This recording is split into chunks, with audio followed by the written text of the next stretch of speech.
then as soon as there's another game with slightly higher token value, then people are just going to move to that. They're not going to be attached to the first game because they weren't finding joy in it.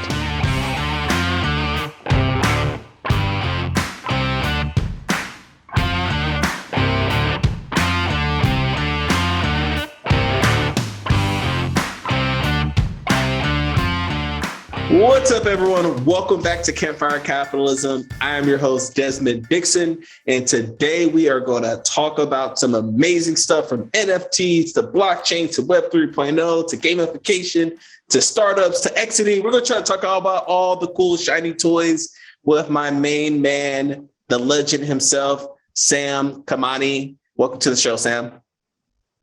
Thank you, Desmond. Thank you for this amazing intro. It is always a pleasure to talk with you. I love your energy and I love your enthusiasm that you bring to this podcast. So yeah, let's get into it. Dude, man. So before we try to get into the shiny toys, just kind of give us a quick an idea of like who you are and a little bit about your upbringing and entrepreneurship, investing, advising, and all the shiny toys.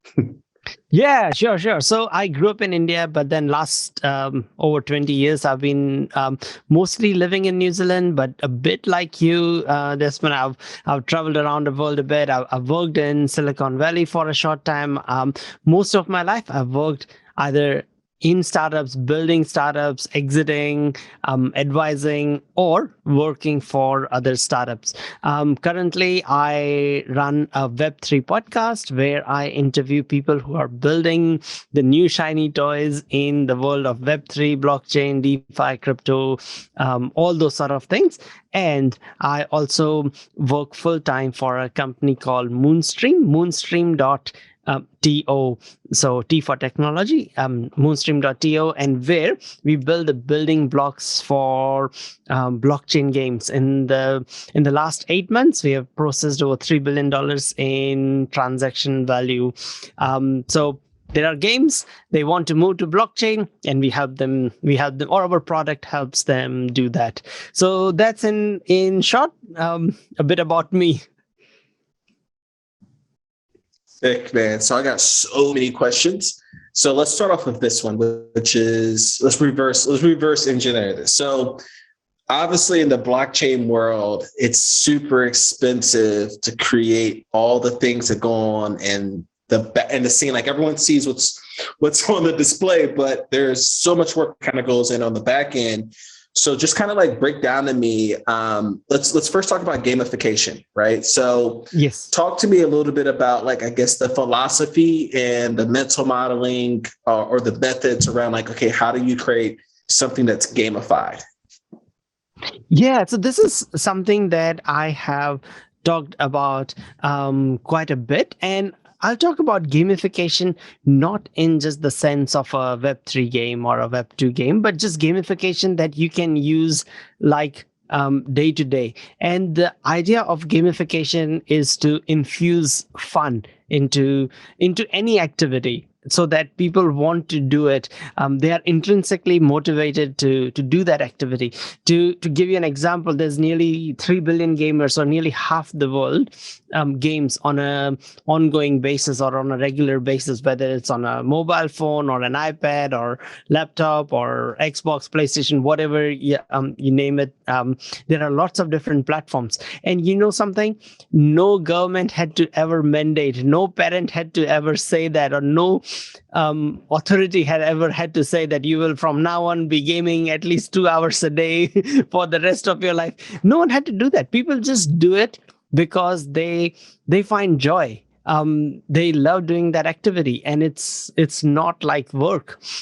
So it's like, how can we have those sort of characteristics in other things of our life and improve our life? So that is something that I love studying, I love looking at.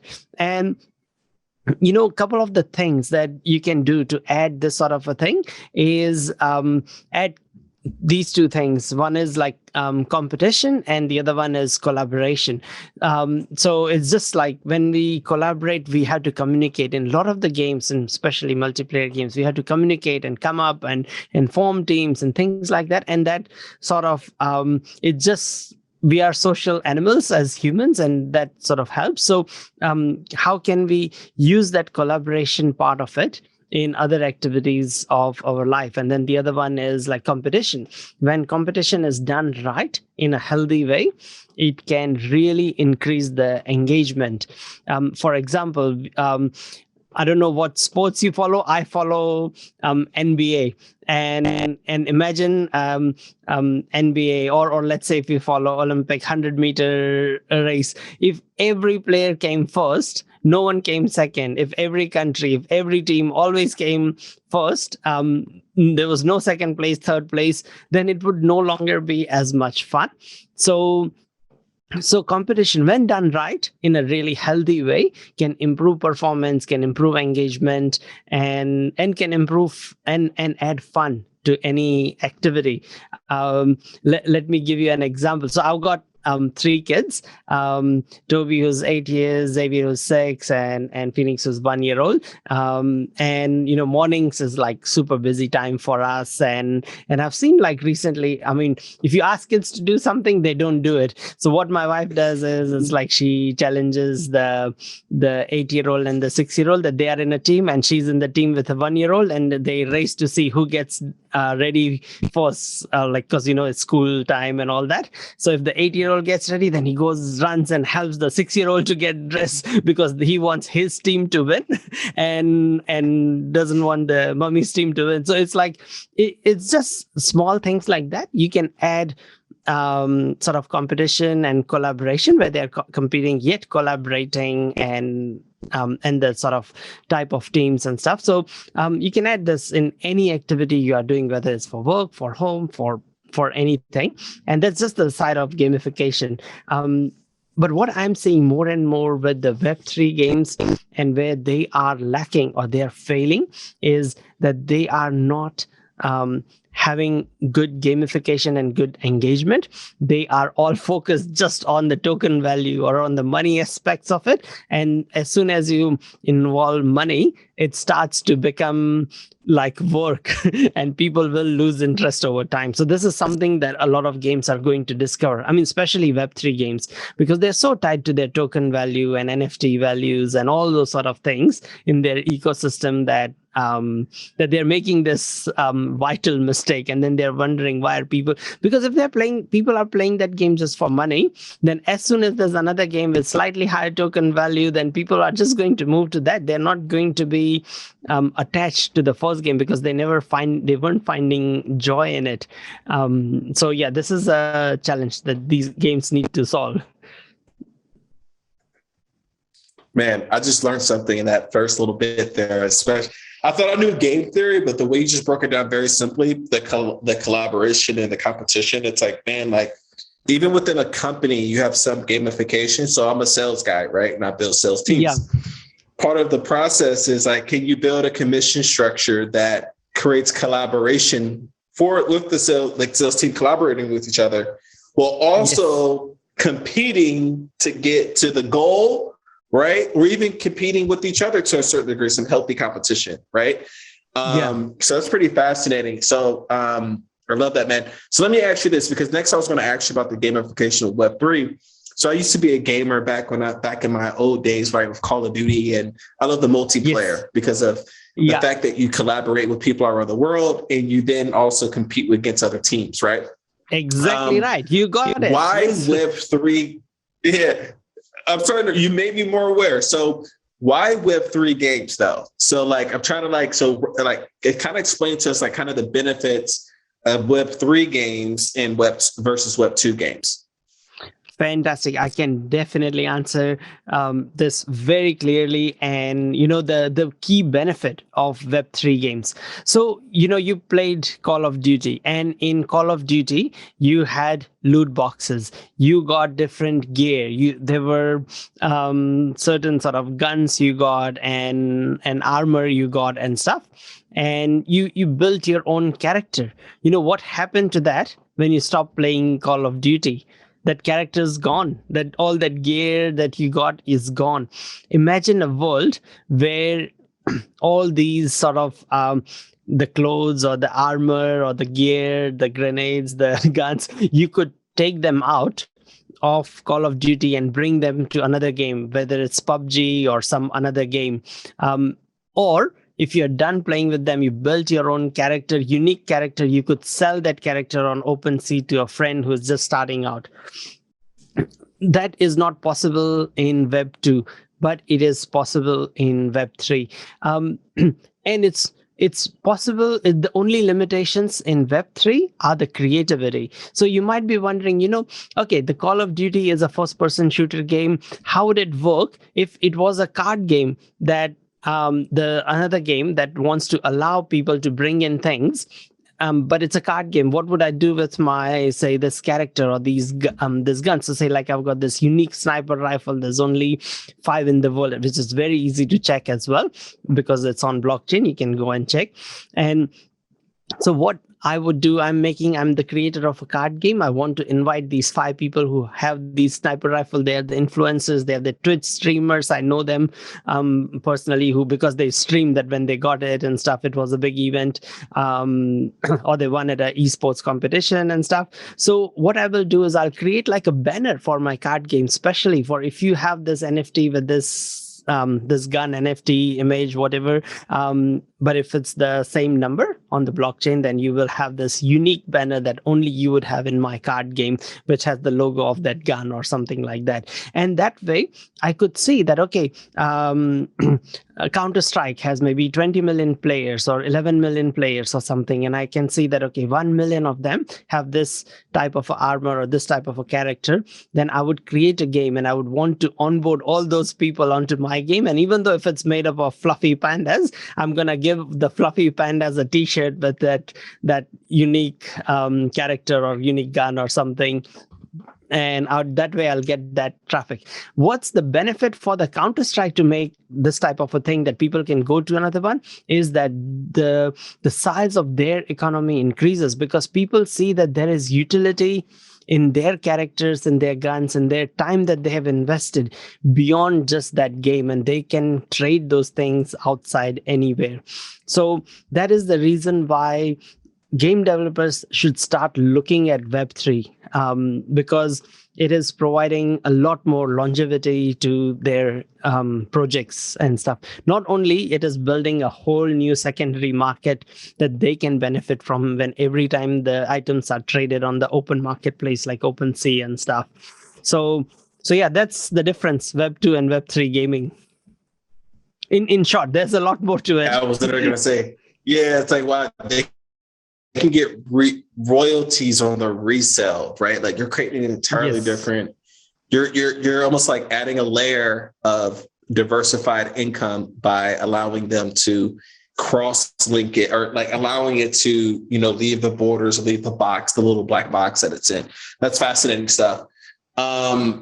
Man, there's one more thing. Let me share one more thing about the Web3 games, of how the Web3 games are growing, and it is an explosion of the number of Web3 games and the number of people starting to participate in that. The other thing that happens is that every game that you would have played, it would have some kind of currency, whether they call it gold or diamonds or gems or glimmer or whatever they call it. Every game has, and some games have multiple currencies. Now these currencies, like the more you play, you get more gold, and then you can use that gold to open your loot boxes or like in many games like in Counter-Strike as well. So the same thing happens in a Web3 game, but then the Web3 game, those are real tokens that are traded on a DeFi exchange, like, one of the Sushi Swap or any of the, so that is real money. And then people want to play, but then they might need a character to play. So let's say if Counter-Strike Web3 or Counter-Strike, there's a Counter-Strike Web3 or Call of Duty Web3, and then you have your character, but then everyone needs to buy that character, and they have only 10,000 characters they release as their first batch. So you need one of these characters to play the game and to earn their tokens and participate in their economy and get their items and stuff. But then if there are a million people wanting to play, their NFT price is gonna go to the moon in a way. So what happens is that someone in Philippines cannot afford, like when it was released, probably say Call of Duty Web3 was released, their character was only $40. But now, because everyone wants it, it's $3,000 or $4,000. A kid in Philippines cannot afford that $4,000. So what they do is they go to something called a guild, like YGG, or there's lots of guilds.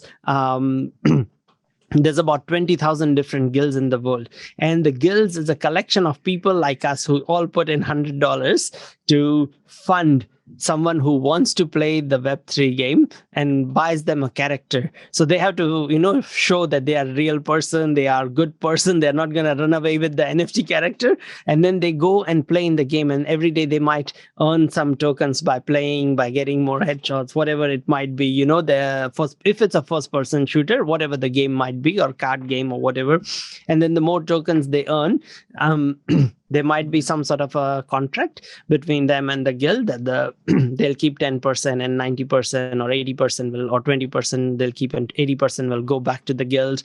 And then people who invested will get a cut out of that and stuff. So it is incredibly complex. So there's already 1.5 million people who want these scholarships, in a way, scholarship, because they get sponsored or sponsorships by the guilds. And there's about 20,000 guilds organizing these 1.5 million players. So they all join a guild first. They start communicating, and then if you want to join a new guild, you have to show reference from the previous guild that you are doing well, and you're a good person, not going to run away. And they're amazing. Some guilds are even as big as 200,000 people, and they are like better than some of the corporates that are run. They're completely decentralized. They're much better than a lot of the DAOs and stuff. And this is like a whole new world. And this is how it's going to work, because everyone in that community is talking, what's the new games? Where can we make more money? Which is more fun to play? All those sort of things. So if you're in this space, then you have to interact in the guilds and stuff. So yeah. Dude, I am so enrolled into the Web3 game. It just got my it's like using scarcity, right? So, thinking about, like, for the audience out there, I don't know if you guys don't play games. So there's a game out here called Fortnite, and it blew up because it was just so accessible to everybody. And they obviously made money through selling things like power-ups and clothes and all types of stuff within the game. Mm-hmm. Yep. And so what Sam is saying with Web3 is that it's almost a total opposite, but it's a total opposite in two regards. One, you can restrict and you create this natural scarcity because there's only a certain number of people that can get access to it based upon the arbitrary number. They can give some crazy number like 1 million, then you do 100,000, 10,000, you get the point. But it sounds like the way Web3 gaming is going, you have interoperability or like interchangeability between games, like assets between games, it sounds like. So like, which I find, so you maybe can buy a gun off of another game and bring it to Call of Duty, essentially, right? Possibly, right? Who knows? Who knows if there's going to be this level of collaboration, but it's super fascinating. So let's talk a little bit about so that's what you're doing now, right? Like that's something you're super passionate about is the gaming and Web3. So let's talk about how you got to this point, man. So I think that's super critical. You said you're a startup guy. You spent time so place. Absolutely, man. So I got trained as a software developer, but then I realized that, okay, you can build software, but you still have to sell it. We need people like you, Desmond, to sell it. So I wanted to learn everything about marketing and sales. And so my first startup was in the e-commerce space. We had our own brands. We were selling in Australia, New Zealand, US, some parts of Asia, all that stuff. And then, and after that, in 2015 that got acquired by another company. And then I joined an esports startup because I've always been a gamer all my life. And so I completely can relate with you when you're talking about Call of Duty. And I've played nearly every franchise in Call of Duty, and every franchise, like every game in the Halo franchise, and Gears of War. So many. Any first person shooter probably I've played. I've Doom, I've played, like so I wanted to get back, like go into esports. I worked in esports, and that startup got acquired in 2018. But that I was based in Bay Area, or near San Francisco for a short time for that startup. And while being there, I went to lots of sort of blockchain type events, from big conferences to small meetups, and I saw an immense amount of energy even in 2017. So we built some MVPs. For MVP as in the minimum viable product, not the most valuable player. But yeah, so we built some minimum viable products, and just had fun and all that. And then sort of crypto winter happened. For those who don't know, crypto winter is in 2018, when all the crypto prices went down. And it's not like the current time. This is not what I call crypto winter. Crypto winter was when Ethereum went down from $1,400 to $82. So so it was a different time. And so kind of like lost touch with all my friends in the blockchain, crypto, DeFi, all that space, and went back into sort of just helping startups, advising startups. Wrote a book on tech startups called The 30-Day Startup. So how to build a tech startup in 30 days. And that became an Amazon bestseller. Immediately sort of 15,000 people bought it on Amazon and stuff. And that was completely organic, no marketing. So I thought, okay, cool, there's needs. So I started talking about that. I started a podcast where I was interviewing venture capitalists, angel investors, all that stuff, and tech startup founders. And then over the last 8-9 months, I saw this immense amount of sort of energy in the Web3 space, and lots of high level engineers from FANG companies like Google and Amazon and Netflix and Apple and all those, leaving their extremely high paid jobs, leaving those and starting their own companies in Web3. So I thought, okay, cool, I have to jump in this space. I have to ask them, what are they saying? Why are they moving into Web3? What's happening? And I did that, and I thought, okay, cool, I need to go in this full time. And that's when I joined Moonstream. So I still run my podcast it's called Web3 with Sam Kamani. You can find it on any audio platform. And yeah, so that's how I ended up with, once again, helping gaming companies harness the power of sort of Web3 so they can grow their size of their economy and stuff. And so at Moonstream, we are already processing over 1 million transactions a month, because a lot of these gamers, they're going to buy these NFTs to play in the games. They're going to create all sorts of transactions. And this is the real utility that a lot of the NFT projects have been missing. And NFT projects get started, but then a lot of them don't have the technical know-how and capability.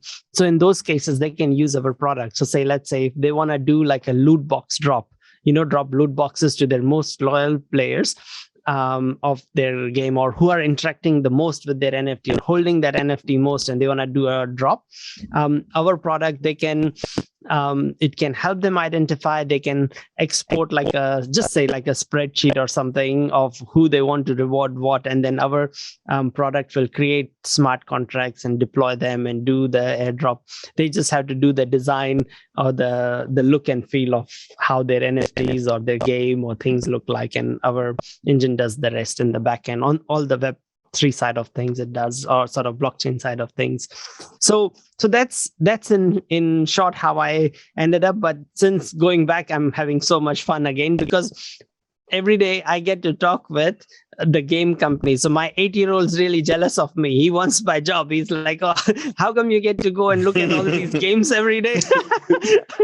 and you're playing with, like, I have to go to school and you're playing with unicorns and stuff. And like I said, like crypto unicorns is one of the projects we have helped build their smart contracts and stuff and all that. So it's a lot of fun. So yeah, that's how I sort of ended up here.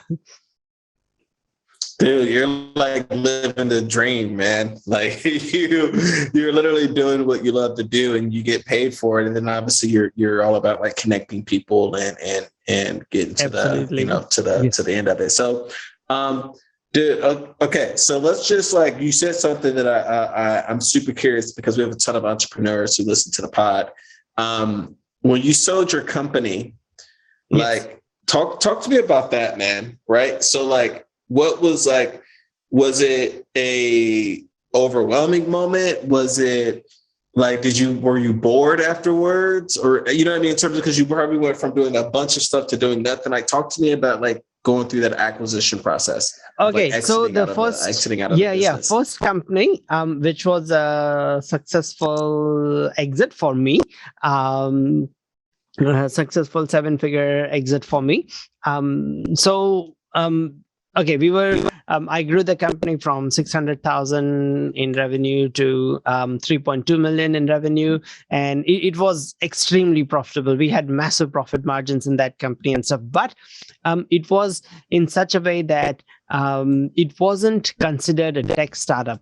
Back then, even though we sold everything just online, and in 2015 retail was still the king, so we were seen as not the, it wasn't 2021 where everyone wanted the, the online side of things and stuff. So we weren't seen as favorably back then. So we had so many meetings with so many people who wanted to potentially buy, but then each sort of so say a company wanted to buy us, then they would want to come, and I mean, this is old school companies who are wanting to buy us because they didn't have an online component and they wanted to move online, and they wanted to buy us just purely for that, so that they can learn from us. So then they would spend and waste so much of our time. So not only I had to run a business, I had to pay the employees and deal with advertising and everything that I have to do. On top of that, I had to do another full-time job of selling the company. So I would have to like entertain all these people who want to come into our company and see how we are doing things and open the books and everything.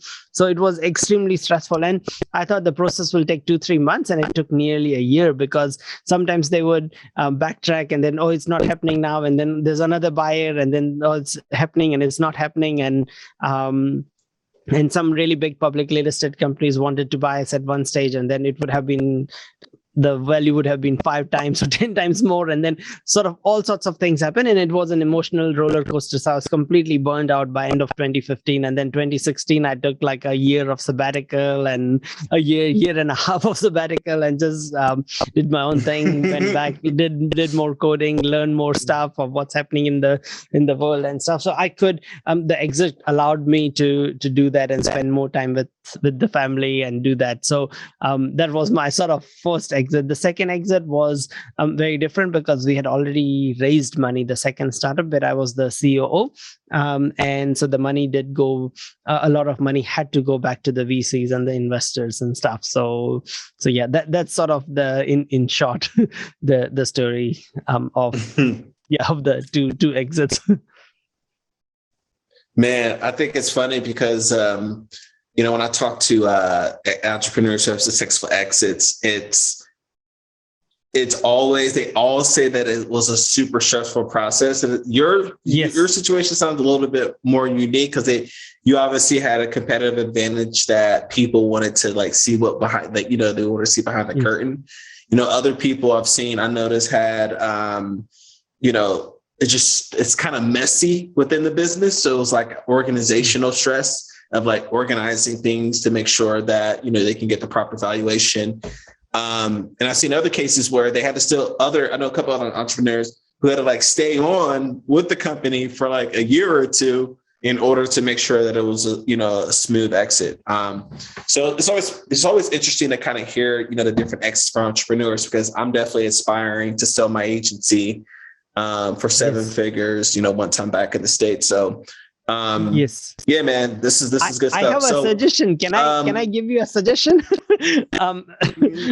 I love it, Coach. I love it. Coach me on the pod, man. Okay. So the thing with the agency model is, because I've run and I've owned an agency in past, the agency model is that you don't get higher multiples. They give you 1.5x or 2x of the revenue or EBITDA or something like that. The multiples are extremely low. But if you can convert your agency into some form of a product, and it does not take, you can even, if you want, you can even go and buy a product for 10K that is similar, that serves the same type of clients. It could be a digital marketing SaaS product, like software as a service product, or some product you can find even for $1,000. There's a place that sells all these SaaS products where the founders are burnt and they're only making few $100s or few $1,000s a month. So they'll even sell you because they just want it off their hands. Another place you can look is micro acquire and acquire, or build something, just hire some people and build some small product, and then you can combine the revenues from that product and your agency, because in a SaaS product you could get 100x of revenue as your valuation. So build a software product that is highly scalable, where someone can take it from there, or see what product will solve a problem for your existing agency clients, because then you can combine the revenues and stuff. Because agency, the multiples are extremely low. You can get 50x the amount that you'll otherwise get if you can add a product to it.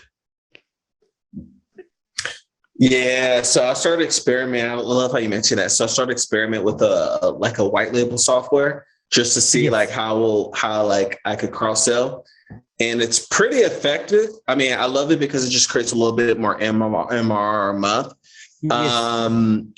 But I definitely want to get into the SaaS game. And it's funny, I just met a dude today here in Turkey at a coffee shop. It was only me and him on the second floor, this nice specialty coffee shop. Smart young kid, developer. And, he was talking to me about a SaaS company. I was like, man, I might get back into tech game next. I used to work as a head of sales in SaaS as well. So, yeah, man, you enrolled me. So you know the game, man. You know the game. Sell in about 15 months. Yeah. No, that sounds sure. good. Yeah. At the moment, the market is down, but that's fine. It goes up and down, so it doesn't matter. It will come back up, and there's still people looking for good deals all the time. And I'm happy to connect you to any VCs and stuff that I know and stuff in that SaaS game. So yeah. Heck yeah. I'm all about I think right now is the perfect time to build, right? Like the market's pulled back, like it's easier to find talent, right? Because I hate to say that people are losing their job, or people are looking for alternative situations, or, so I think right now is the perfect time to be a builder. And it also creates you urgency, because when everyone's making money, it's like, do I feel like, I'm gonna admit, man, January this year, I was like, man, I go back to listen to seasons, episodes 1 through 5. I'm like, do I scale? Do I not scale? Now I'm like, I'm in scale mode, bro. I just hired another person today, right? Like I am in scale mode. So that's hilarious. So dude, since we're doing some little coaching here, let's talk about one last thing before we wrap up, which is startups. Cause I know you love startups.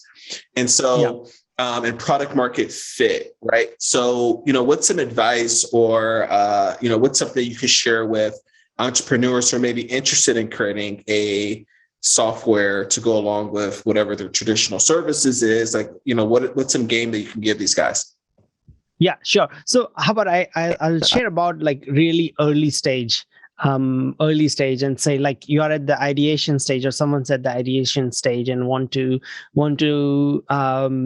develop something. And first thing, good entrepreneurs do is go and talk to people.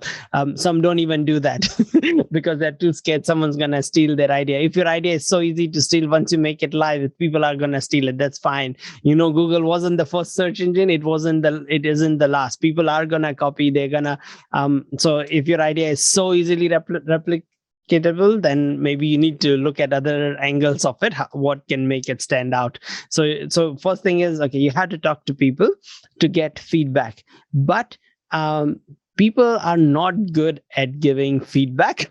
So it's like, if I talk to someone, and let's say I meet someone at a friend's party, and they ask me, oh, what are you doing? Say, I'm working on this idea. I've got this idea for a SaaS product, or whatever product it might be. It's solving this problem. The natural thing that the other person is going to say, because they are kind and nice human, is, oh, it's fantastic, well done, or look at you go, kind of thing. But the reality is, when you ask them for money, because people don't vote with their mouths, people vote with their wallets. So always remember that. So if they say, oh, it's fantastic idea, so then you can say, so do you want to sign up now? It's only $50 a month. Sign up right now, otherwise it will be $100 a month when it goes live.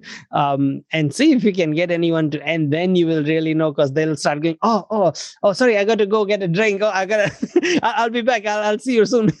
Then you'll then the excuses come out, so the real proof is when people pay you for what you're providing. That means you are solving a problem, and you want to solve hair on fire problems. What I mean by that is, say my hair are on fire, and you've got a fire extinguisher, and you're selling there, and you're right next to me, and my hair's on fire. It's not going to be hard sell for you. Let's just say that I'm going to buy it, immediately, whatever the price, because I want it desperately.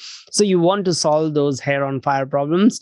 Your job of sales and marketing gets really, really easy. So there is a saying, like, if the product is good, if the product is really solving problem, marketing gets easy.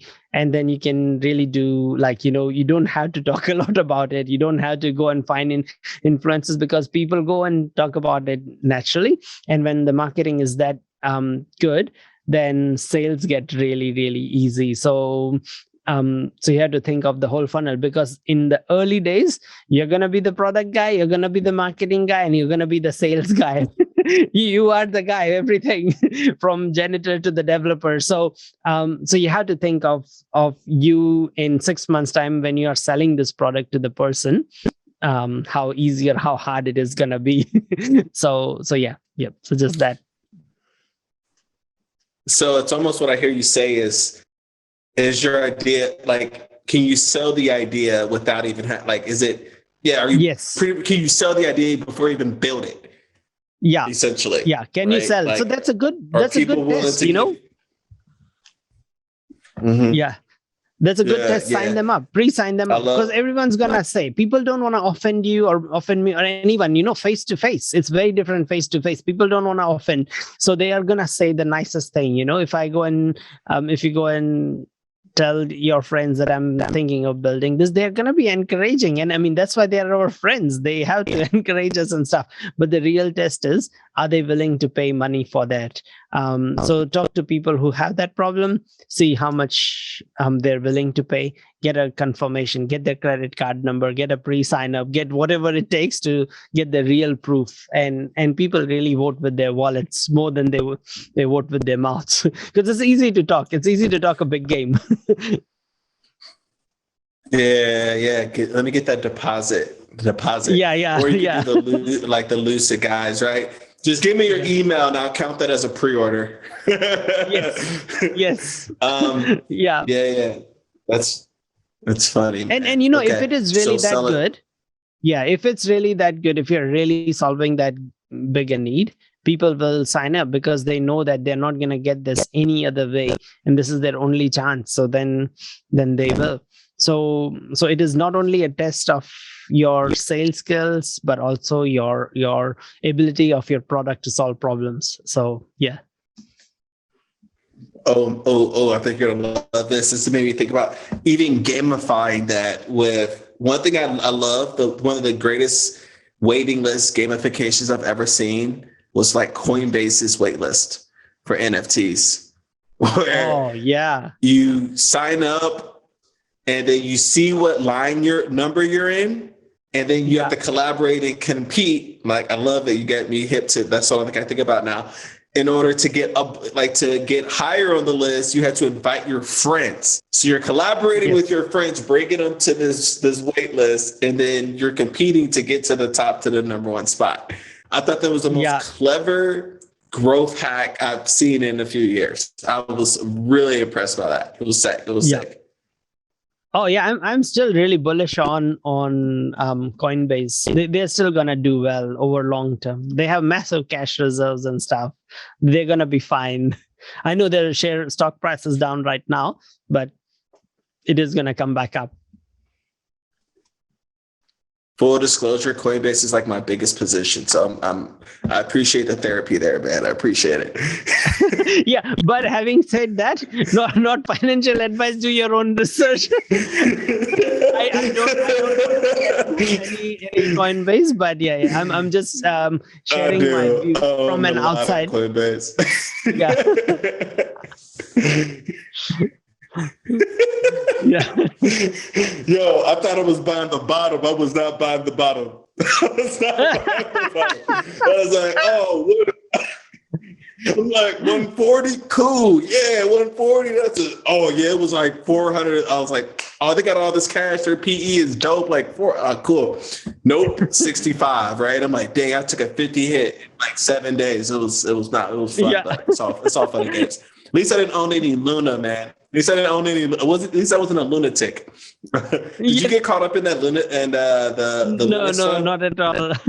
No, okay. Let me tell you something about my advice on investing, and so I don't invest a lot because I'm investing right now still in my education and knowing and learning about the platform a lot more, about all the different things a lot more, and I'm waiting. I still think that maybe the market will hit bottom in the next 1 or 2 months, and that's when I will start I will start investing and stuff. I mean, that's just my personal view. I could be completely wrong. It's not the easy. I mean, I understand what everyone says, that is the time in the market and not timing the market. So I understand that principle. But at the moment, I put all my energy in learning about stuff and educating, and I invest everything in myself. That's one place where no one can text you, where no one can steal it, and it's not that easy to lose. So that's what I'm doing. Smart man, dude. Smart man. Yeah. Oh, you think you're buying the bottom? Nope. We got some more pain. So I thought that was funny. So Sam, man, so what's the best way, let's say for our listeners, if they want to, check you out some more and hear more of your content, what's the best way for them to do that? Yeah, sure. So go to any Spotify, Apple Podcasts, just look for me, Web3 with Sam Kamani.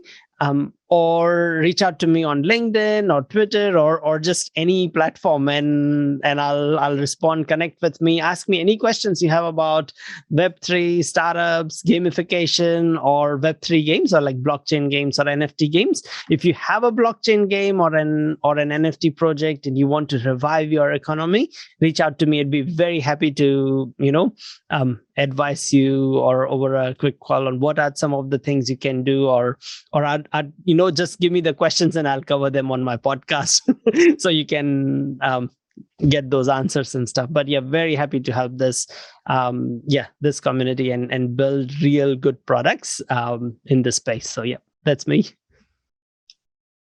Boom. Yo, Sam, I know you're all about abundance, man. So I definitely appreciate you. I have actually one more request.